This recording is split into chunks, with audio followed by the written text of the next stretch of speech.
मुख्यमंत्री पुष्कर सिंह धामी ने उत्तराखंड सचिवालय संघ के शपथ ग्रहण समारोह में प्रतिभाग कर नवनिर्वाचित कार्यकारिणी के पदाधिकारियों को पद एवं गोपनीयता की शपथ दिलाई।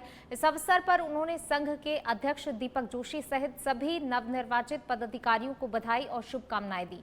समारोह को संबोधित करते हुए मुख्यमंत्री ने कहा कि उत्तराखंड सचिवालय केवल एक भवन नहीं है, बल्कि प्रदेश की शासन व्यवस्था की आत्मा और जन विश्वास का प्रमुख केंद्र है। यहीं से नीतियों का निर्माण होता है और जन कल्याणकारी योजनाओं को दिशा भी मिलती है। उन्होंने आगे कहा कि सचिवालय में कार्यरत अधिकारी और कर्मचारी विकसित उत्तराखंड के निर्माण में महत्वपूर्ण भूमिका निभा रहे हैं। मुख्यमंत्री ने शासन व्यवस्था को अधिक संवेदनशील, पारदर्शी और जनहितकारी बनाने के लिए कर्मचारी संगठनों के साथ संवाद की बात कही। उन्होंने विश्वास जताया कि नई कार्यकारिणी बेहतर कार्य संस्कृति और समन्वय के साथ सुशासन की नई मिसाल स्थापित करेगी। राज्य में नवीन आपराधिक कानूनों के प्रभावी क्रियान्वयन को लेकर सचिवालय में सचिव गृह शैलेश बगौली की अध्यक्षता में उच्च स्तरीय समीक्षा बैठक आयोजित की गई। बैठक में पुलिस, कारागार, न्यायपालिका, अभियोजन और फॉरेंसिक विभाग के वरिष्ठ अधिकारियों ने भाग लिया। सचिव गृह ने निर्देश दिए कि अगस्त 2026 के अंत तक राज्य भर में नए आपराधिक कानूनों का 100% अनुपालन सुनिश्चित किया जाए। उन्होंने थाना स्तर की कार्यप्रणाली को और मजबूत बनाने, नागरिक केंद्रित पुलिसिंग को बढ़ावा देने और EFIR व्यवस्था को प्रभावी बनाने पर जोर दिया। इसके साथ ही 60 और 90 दिनों की निर्धारित समय सीमा में FIR की विवेचना और निस्तारण में सुधार लाने के निर्देश दिए। बैठक में सभी ऑनलाइन प्रणालियों को एकीकृत कर एक डेटा, एक प्रविष्टि सिद्धांत लागू करने और जेलों से बंदियों की न्यायालयीन पेशी 100% वीडियो कॉन्फ्रेंसिंग के माध्यम से सुनिश्चित करने पर भी विशेष बल दिया गया।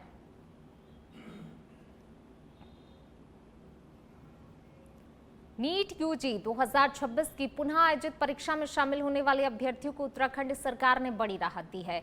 जी हां, परिवहन विभाग उत्तराखंड शासन की ओर से ऐसे अभ्यर्थियों के लिए राज्य परिवहन निगम की बसों में निःशुल्क यात्रा सुविधा उपलब्ध कराने के आदेश जारी किए हैं। इस व्यवस्था का लाभ उन छात्रों को मिलेगा जो पहले परीक्षा में शामिल हो चुके हैं और अब पुनः से आयोजित परीक्षा में भाग लेने जा रहे हैं। सरकार का उद्देश्य अभ्यर्थियों को परीक्षा केंद्र तक पहुंचने में आर्थिक और परिवहन संबंधी कठिनाइयों से राहत देना है। इस निर्णय से प्रदेश के हजारों परीक्षार्थियों को सुविधा मिलेगी और वे बिना अतिरिक्त खर्च के परीक्षा केंद्र तक पहुंच सकेंगे।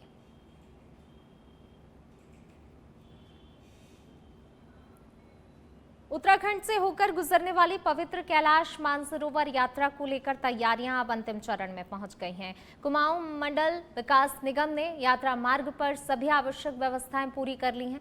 जानकारी के अनुसार यात्रा का पहला दल 30 जून को दिल्ली से रवाना होगा और 4 जुलाई को टनकपुर पहुंचेगा। कुमाऊं मंडल विकास निगम के महाप्रबंधक मनीष कुमार ने बताया कि टनकपुर से नावी ढांग तक यात्रियों के ठहराव, भोजन व्यवस्था, स्वास्थ्य और सुरक्षा संबंधी सभी व्यवस्थाएं दुरुस्त कर ली गई हैं। इस वर्ष कैलाश मानसरोवर यात्रा के लिए कुल 10 दल निर्धारित किए गए हैं, जिनमें प्रत्येक दल में 50 श्रद्धालु शामिल होंगे। भारतीय विदेश मंत्रालय द्वारा संचालित ये यात्रा लगभग 18 से 22 दिनों की होती है। श्रद्धालु उत्तराखंड के पिथौरागढ़ मार्ग से होकर चीन के तिब्बत क्षेत्र में स्थित कैलाश मानसरोवर पहुंचते हैं। प्रशासन और संबंधित एजेंसियां यात्रा को सुरक्षित और सुचारू बनाने में जुटी हुई हैं।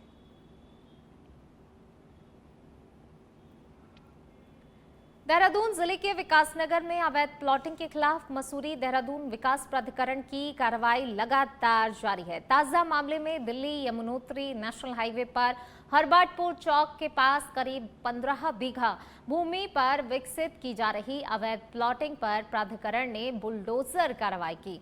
जानकारी के अनुसार संबंधित लोगों द्वारा बिना स्वीकृत नक्शा और आवश्यक अनुमति के बगीचे की जमीन पर प्लॉटिंग का कार्य किया जा रहा था।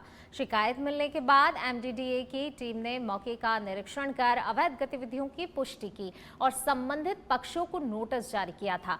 निर्धारित समय में नियमों की पालना नहीं होने पर प्राधिकरण की टीम बुलडोजर लेकर मौके पर पहुंची और अवैध रूप से विकसित किए गए प्लॉट और निर्माण कार्यों को ध्वस्त कर दिया। अधिकारियों ने स्पष्ट किया कि अवैध निर्माण और प्लॉटिंग के खिलाफ अभियान आगे भी जारी रहेगा और नियमों का उल्लंघन करने वालों पर सख्त कार्रवाई की जाएगी।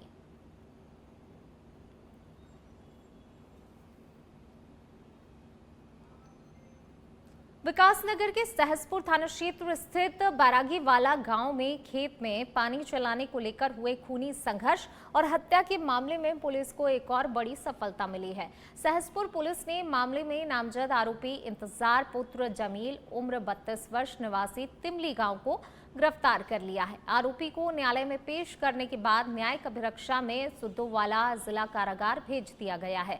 गौरतलब है कि 13 जून को दो पक्षों के बीच हुए विवाद में गंभीर रूप से घायल विनोद कुमार की उपचार के दौरान मौत हो गई थी, जिसके बाद मामला हत्या में परिवर्तित हो गया। पुलिस इससे पहले रज्जाक, सलमान, जावेद, शहबाज और इम्तियाज सहित 5 आरोपियों को गिरफ्तार कर जेल भेज चुकी है। इस ताजा गिरफ्तारी के साथ ही अब तक कुल 6 आरोपी सलाखों के पीछे पहुंच चुके हैं। पुलिस के अनुसार मामले में शामिल अन्य फरार आरोपियों की तलाश के लिए लगातार दबिश दी जा रही है।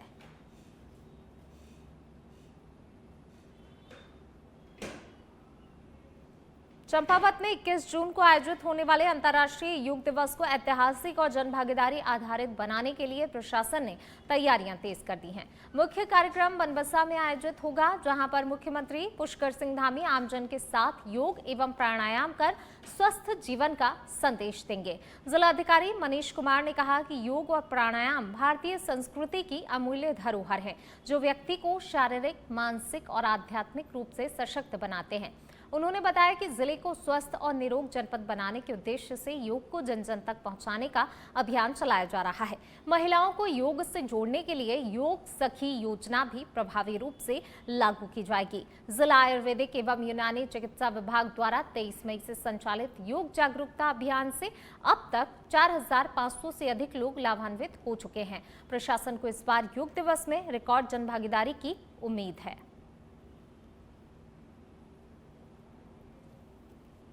योग दिवस दिनांक 21 जून को न सिर्फ भारतवर्ष में बल्कि पूरे विश्व में बड़े हर्षोल्लास के साथ मनाया जाता है। और जैसा आप विदित है, माननीय प्रधानमंत्री जी, माननीय मुख्यमंत्री जी के द्वारा विशेष रूप से इस दिवस को जनता को समर्पित किया जाता है। और इसमें जो योग है हमारी संस्कृति से जुड़ा है, उसके सकारात्मक पहलू हैं, उन पर एक तो जन जागरण का मंत्र रहता है और साथ ही स्वस्थ कैसे हमारा समाज बने, इस पर भी लगातार मार्गदर्शन प्राप्त होता है। इसी क्रम में इस वर्ष जनपद चंपावत में भी जो है कार्यक्रम, यहाँ पे जो हमारी स्वयं सहायता समूह की महिलाएं हैं उनको प्रशिक्षण दे करके उनके अपने स्वास्थ्य और उनके परिवार और आसपास के स्वास्थ्य को ठीक करने के लिए कार्य कर रहे हैं। साथ ही जो इस वर्ष का योग है वो हमारे यहाँ बनबसा में एक भव्य कार्यक्रम है, जिसमें सभी लोगों के द्वारा प्रतिभाग, समाज के सभी वर्गों के द्वारा प्रतिभाग जो है निरंतर हम लोग आह्वान कर रहे हैं। और ख़ास करके हमारे जो सेना से जुड़े हुए लोग हैं, जो देश की रक्षा में समर्पित लोग हैं, उन सभी को भी हम लोग, उन सभी विभागों को, उन सभी विभागीय अधिकारियों को हम लोग आग्रह कर रहे हैं कि उनका भी ज़्यादा से ज़्यादा संख्या में बनबसा में प्रतिभाग। चंपावत जिले के लोहाघाट की ग्राम पंचायत चौड़ी राय में खेत बचाओ अभियान के तहत आयोजित कृषक जागरूकता एवं जन संवाद कार्यक्रम किसानों के लिए बेहद ही उपयोगी साबित हुआ है। कार्यक्रम में बड़ी संख्या में किसानों ने भाग लेकर कृषि विशेषज्ञों और विभागीय अधिकारियों से सीधे संवाद किया है और आधुनिक खेती की नई तकनीकों की जानकारी हासिल की है। कृषि विभाग के विकासखंड प्रभारी पारस शर्मा ने किसानों को प्रधानमंत्री किसान सम्मान निधि, फसल बीमा योजना, मृदा स्वास्थ्य कार्ड और कृषि यंत्रीकरण से जुड़ी योजनाओं की जानकारी दी। तो वहीं कृषि विज्ञान केंद्र के वैज्ञानिक डॉक्टर अविकल कुमार ने प्राकृतिक और जैविक खेती को भविष्य की आवश्यकता बताते हुए कम लागत में अधिक उत्पादन के उपाय बताए हैं। उद्यान विभाग की प्रतिनिधि श्रुति देख ने फल उत्पादन और सब्जी उत्पादन से जुड़ी हुई योजनाओं की भी जानकारी साझा की। वहीं कार्यक्रम में किसानों की समस्याओं का समाधान किया गया और खेती को अधिक लाभकारी बनाने पर भी जोर दिया गया।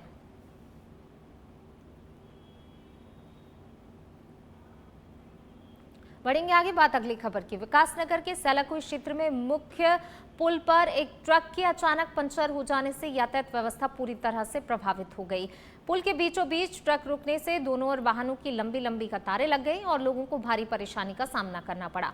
सेलाकुई औद्योगिक क्षेत्र होने के कारण कंपनियों में छुट्टी के समय बड़ी संख्या में कर्मचारी और स्थानीय लोग इसी मार्ग से होकर गुजर रहे थे, जिससे जाम की स्थिति और ज्यादा गंभीर हो गई। वहीं प्रेमनगर से विकासनगर को जोड़ने वाला ये प्रमुख मार्ग दिन भर व्यस्त रहता है और ट्रक के फंसने से यातायात पूरी तरह से धीमा पड़ गया।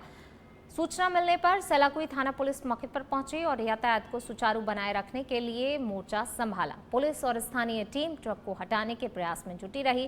प्रशासन का कहना है कि जल्द ही मार्ग को पूरी तरह से सामान्य कर दिया जाएगा।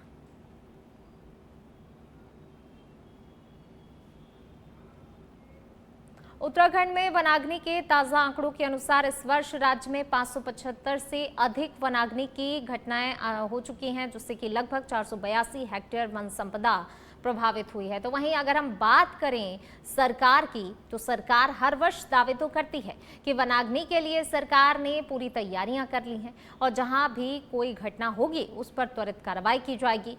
वहीं सरकार का पक्ष रखते हुए भाजपा प्रदेश प्रवक्ता कुंवर जपेंद्र सिंह का कहना है कि इस बार वनाग्नि की घटनाएं पहले से बहुत कम हुई हैं और जलवायु परिवर्तन के साथ उत्तराखंड में इस बार अच्छी खबर ये रही कि समय समय पर बारिश आने से वनाग्नि की घटनाओं में कमी भी आई है और वन विभाग हर तरीके से काम कर रहा है।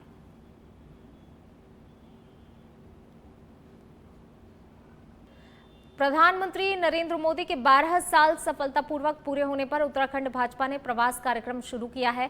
जानकारी देते हुए प्रदेश महामंत्री कुंदन परिहार ने बताया कि कोर ग्रुप सदस्य मुख्यमंत्री, प्रदेश अध्यक्ष, पूर्व मुख्यमंत्री, सांसद और 3 वरिष्ठ मंत्री लगातार 2022 में हारी सीटों पर 2 दिवसीय प्रवास कर रहे हैं। उन्होंने बताया कि सभी विधायक भी अपने अपने क्षेत्रों में 2 दिन प्रवास कर विधानसभा कोर कमेटी, शक्ति केंद्र बैठक, विकसित भारत संकल्प सभा, प्रबुद्धजन गोष्ठी और जैविक किसानों की कार्यशाला करेंगे, जिसके तहत जनता से सीधा संवाद होगा और बूथ स्तर के कार्यकर्ताओं की संरचना मजबूत होगी। परिहार ने दावा किया है कि ये प्रवास कार्यकरण आगामी 2027 के विधानसभा चुनावों में मील का पत्थर साबित होगा। माननीय नरेंद्र मोदी जी के 12 साल विकास के, विश्वास के और जन कल्याण के, इसको सफलतापूर्वक पूर्ण होने के अवसर पर हम उत्तराखंड भारतीय जनता पार्टी ने भी एक प्रवास का विस्तृत कार्यक्रम यहाँ पर बनाया हुआ है। इस प्रवास के माध्यम से जहाँ एक और हमने हमारे कोर ग्रुप के जो हमारे माननीय सदस्यगण हैं, जिसमें हमारे माननीय मुख्यमंत्री हैं, माननीय प्रदेश अध्यक्ष हैं, हमारे माननीय पूर्व मुख्यमंत्री हैं, माननीय हमारे सांसदगण हैं, राज्य सरकार के 3 वरिष्ठ उसमें मंत्रीगण हैं, तो इन सभी का जिन सीटों को हम 2022 में नहीं जीत पाए थे, एक विशेष रणनीति के आधार पर हमारे उसमें 2 दिवसीय प्रवास हमने निर्धारित किया है और वो प्रवास का क्रम भी प्रारंभ हो चुका है। कल माननीय मुख्यमंत्री जी अपने खटीमा के प्रवास में थे, आज उनका प्रवास संपन्न हो गया है। आज से ही माननीय प्रदेश अध्यक्ष जी का बाजपुर में प्रवास लगा है और ऐसे ही मैं रुड़की जो हमारा संगठनात्मक जिला है उसके अंतर्गत खानपुर विधानसभा में मेरा भी प्रवास था। कल मैं प्रवास करके वापस आया हूं। सभी हमारे वरिष्ठ जन अपने अपने विधानसभा जो हमने उनको आवंटित की गई है उन विधानसभाओं में प्रवास के लिए गए हैं और इसके अतिरिक्त जो हमारे माननीय विधायकगण हैं वो भी अपने अपने क्षेत्र में 2 दिवसीय प्रवास के माध्यम से उसमें विभिन्न कार्यक्रम हमने उनको दिए हैं। उत्तराखंड के बहुचर्चित छात्रवृत्ति घोटाले में ईडी ने मनी लॉन्ड्रिंग जांच के तहत 13.83 करोड़ की संपत्तियां कुर्क की हैं। इस कार्रवाई के बाद सियासत तेज हो गई है। भाजपा प्रदेश प्रवक्ता कुंवर जपेंद्र सिंह ने कहा कि ये घोटाला कांग्रेस शासनकाल में हुआ था। वहीं वर्तमान की ईडी की कार्रवाई को उन्होंने सराहनीय बताया। उन्होंने कहा कि छात्रवृत्ति गरीब निर्बल छात्रों के लिए है और इसमें घोटाला होना चिंता का विषय है। कुंवर जपेंद्र ने कहा कि कांग्रेस की परंपरा घोटाले करने की रही है, जबकि भाजपा की परंपरा भ्रष्टाचार पर कड़ा एक्शन लेने की है। प्रदेश प्रवक्ता ने कहा कि पीएम मोदी और सीएम धामी भ्रष्टाचार के खिलाफ सख्त है, जबकि ये घोटाला कांग्रेस का छात्र विरोधी और जनता विरोधी चेहरा उजागर करता है।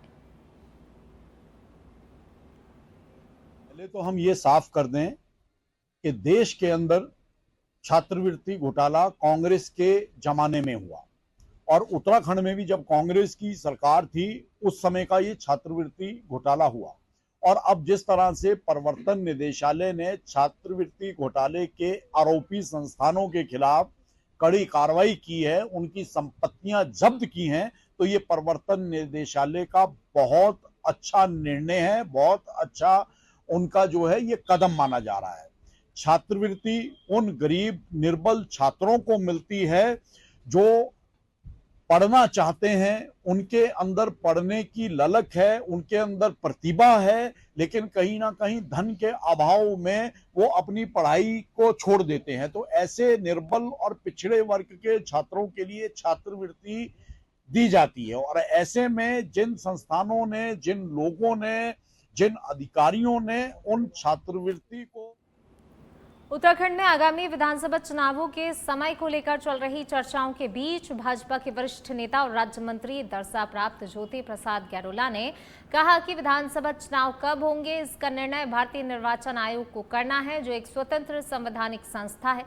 उन्होंने कहा कि आगामी समय में जनगणना का कार्यक्रम और कुंभ जैसे बड़े आयोजन भी प्रस्तावित है, जिनमें भारी संख्या में सुरक्षा बलों, प्रशासनिक संसाधनों की आवश्यकता पड़ती है और ऐसे में चुनाव निर्धारित समय पर होंगे या परिस्थितियों के अनुसार कुछ आगे बढ़ सकते हैं, इस पर अभी स्पष्ट रूप से कुछ भी कहना संभव नहीं है। उन्होंने आगे कहा, वर्तमान परिस्थितियों को देखते हुए दोनों ही संभावनाएं बनी हुई हैं और अंतिम फैसला निर्वाचन आयोग करेगा।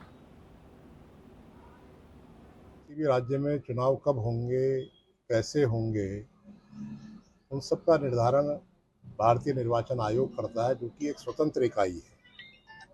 और निर्वाचन आयोग केंद्रीय सरकार के परामर्श के बाद, क्योंकि उसमें बहुत बड़ी संख्या में फोर्स का डिप्लॉयमेंट होता है, बहुत बड़ी संख्या में मैन पावर उसमें लगता है, तो ये बात सही है कि कुंभ भी है और जनगणना का दूसरा फेज फरवरी माह में शुरू हो रहा है।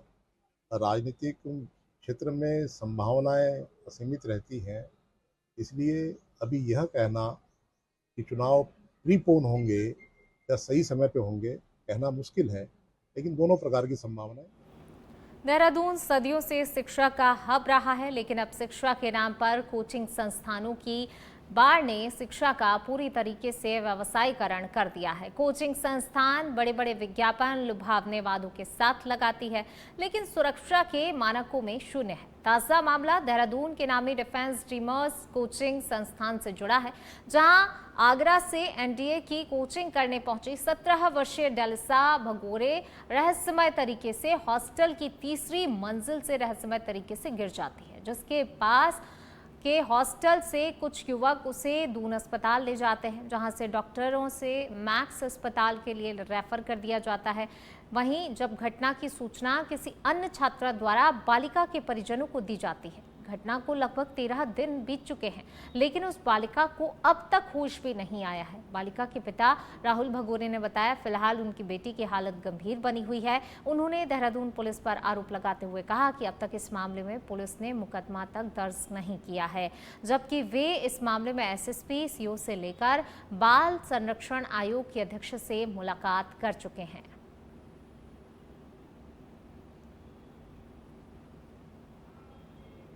उत्तराखंड में विशेष मतदाता पुनरीक्षण अभियान के तहत गणना प्रपत्रों के वितरण और सत्यापन कार्य में तेजी लाई जा रही है। सचिवालय मीडिया सेंटर में आयोजित प्रेस वार्ता में अपर मुख्य निर्वाचन अधिकारी डॉक्टर विजय कुमार जुगतंडे ने अभियान की प्रगति की जानकारी दी। उन्होंने बताया कि भारत निर्वाचन आयोग के निर्देश अनुसार 8 जून से 7 जुलाई तक चल रहे अभियान के तहत 17 जून तक प्रदेश के 96% मतदाताओं तक गणना प्रपत्र पहुंचाए जा चुके हैं। रुद्रप्रयाग, अल्मोड़ा, पौड़ी, पिथौरागढ़, चमोली और चंपावत जनपदों में 100% से अधिक प्रगति दर्ज की गई है। वहीं देहरादून और नैनीताल सहित अन्य जनपदों में भी कार्य तेजी से जारी है। उन्होंने कहा कि अगले 1-2 दिनों में प्रपत्र वितरण का कार्य पूरा कर लिया जाएगा। इसके साथ ही प्राप्त प्रपत्रों का सत्यापन कर उन्हें पोर्टल पर अपलोड किया जाएगा। भारत निर्वाचन आयोग के निर्देशानुसार पूरे प्रदेश में विशेष सघन पुनरीक्षण कार्यक्रम जारी है और इस अभियान में हम लोगों ने 8 जून से लेकर 7 जुलाई का जो समय दिया था, जिसमें घर घर जाकर सभी मतदाताओं को गणना प्रपत्र उपलब्ध कराना था, उस कार्यक्रम का जो प्रगति है उसका विवरण उपलब्ध कराने के लिए आज का हमने प्रेस वार्ता रखा है। अभी तक का जो प्रगति प्राप्त हुआ है, 17 जून तक हमारे इस अभियान में 97% हमारे मतदाताओं को हम गणना प्रपत्र उपलब्ध कराने में सफल हो पाए हैं। इसमें 6 जनपद हमारे ऐसे हैं जहाँ पर 99% से अधिक प्रगति प्राप्त किया गया है गन्ना प्रपत्र के वितरण कार्यक्रम में। इन जनपदों में रुद्रप्रयाग, अल्मोड़ा, पौड़ी, पिथौरागढ़, चमोली, चंपावत ये जनपद शामिल हैं। सबसे कम प्रगति वाले जनपदों में भी अच्छी प्रगति अभी तक दर्ज किया गया है। देहरादून जनपद में 94% है और उसके बाद नैनीताल जनपद में 95% प्रगति एनुमरेशन फॉर्म को डिस्ट्रीब्यूशन कार्य में किया गया। पिछले 2 माह से शहीद स्थल झूलाघर पर धरना प्रदर्शन कर रहे पटरी व्यापारियों ने आज कोतवाली पहुंचकर अधिशासी अधिकारी के खिलाफ सामान जब्त करने को लेकर प्राथमिकी दर्ज करने की मांग की है। इस दौरान पटरी व्यापारियों द्वारा नगरपालिका और पुलिस प्रशासन के खिलाफ जमकर नारेबाजी की गई। पटरी व्यापारियों का आरोप है कि पूर्व में जब वह माल रोड पर पटरी व्यवसाय करते थे तो अपना सामान घर ले जाने की बजाय कसमंडा रोड पर एकत्रित कर देते थे और सुबह फिर माल रोड पर अपना व्यवसाय शुरू कर देते थे। नगरपालिका द्वारा माल रोड से पटरी व्यापारियों को हटा दिया गया और कुछ दिनों पूर्व नगरपालिका द्वारा उनका सामान जब्त कर लिया गया, जिसकी उन्हें सूचना भी नहीं दी गई। इस संबंध में नगरपालिका के अधिशासी अधिकारी गौरव भसीन का कहना है कि 2014 से 2016 की नियमावली के अनुसार नगरपालिका द्वारा नियमानुसार कार्रवाई की गई है। उन्होंने बताया सार्वजनिक स्थान पर अपना सामान रखकर चले जाने के बाद उसको हटाने की कार्रवाई नगरपालिका द्वारा की जाती है। इसके साथ ही माल रोड से हटाए गए पटरी व्यापारियों को अन्य स्थानों पर विस्थापित किया जा चुका है। उन्होंने बताया जो लोग पात्र हैं उन्हें नगरपालिका द्वारा पंजीकृत किया जाता है।